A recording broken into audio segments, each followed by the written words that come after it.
वार चालूच आहे वकील बदलणं. ते काही नवीन नाही आहे गोष्ट, जुनीच गोष्ट आहे ती.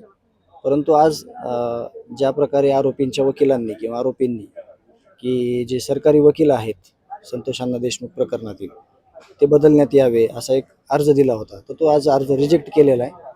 ॲज इट इज जशात तसे हेच वकील ही केस पुढे चालवतील अशी ऑर्डर देखील झालेली आहे. आणि यापुढं साक्षीदारांची लिस्ट येणाऱ्या तारखेला 7 तारखेला दिली जाईल आणि केस चालू होईल. मात्र अशी देखील चर्चा सुरू आहे की जे यामध्ये साक्षीदार आहेत तुम्ही या संदर्भात कुणावरती दबाव येतोय असं काही घडतंय? ह्या केसला बाकीच्या काही केसेस आहेत त्याच्याशी कम्पेअर केलं जात आहे. याविषयी मी रीतसर जे आपले SP साहेब आहेत त्यांना सगळ्या गोष्टी सांगितलेल्या आहेत, कागदोपत्री दिलेले आहेत आणि त्यावर त्यांनी ॲक्शन देखील घेणं गरजेचं आहे. कारण का आपण या केसमध्ये बघितलेलं आहे, सुरुवातीच्या काळात ज्या काही गोष्टी ज्या ते त्यावेळेस करायच्या होत्या त्या करण्यात न आल्यामुळं हे खून प्रकरण झालेलं आहे.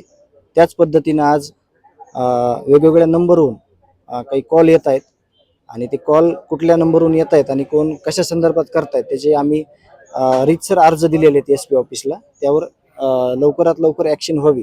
कुणाला कॉल येत आहेत आणि काय म्हणणं आहे त्या? नातेवाईक आणि मी स्वतः आहे त्याच्यामध्ये.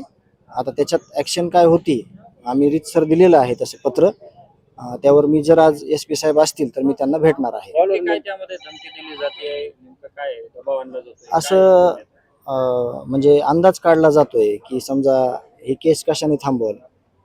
आता तुम्हाला सगळ्याला माहिती आहे, गावकऱ्यांना माहिती आहे, सगळ्या राज्याला माहिती आहे, या लोकांना फाशी झाल्याशिवाय ही केस कुठंच थांबणार नाही कुठल्याच कंडिशनवर. आणि जे केलेलं घोर पाप आहे त्या पापाची शिक्षा त्यांना मिळणार आहे.